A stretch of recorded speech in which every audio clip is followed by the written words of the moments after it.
விருதுநகர் மாவட்டம் அருப்புக்கோட்டை பகுதியில் விடிய விடிய பெய்த கனமழையால் வீடுகளுக்குள் மழைநீர் புகுந்தது.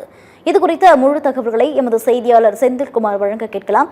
வணக்கம் செந்தில்குமார், இது குறித்த விவரங்களை பதிவு பண்ணலாம்.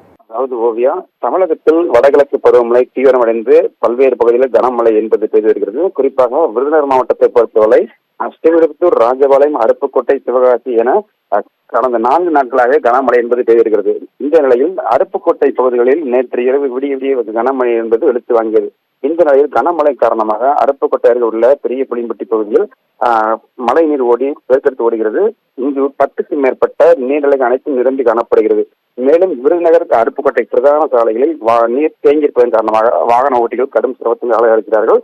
குறிப்பாக பாளையம்பட்டி அருகே உள்ள ராமலிங்க நகர் பகுதியில் ஒரு சில பகுதிகளில் வீடுகளுக்குள் நீர் என்பது புகுந்ததால் மக்கள் கடும் சிரமத்தை சந்தித்து வருகிறார்கள். மேலும் காந்தி நகர் பெட்ரோல் பங்க் கூட இடிந்து விழுந்து இங்கிருந்து நிறுத்தப்பட்டிருந்த கார் என்பது சேதமடைந்து காணப்படுகிறது. இந்த பகுதியில் பெய்து வரும் கனமழை காரணமாக பல்வேறு பாதிப்புகள் என்பது ஏற்பட்டிருக்கிறது.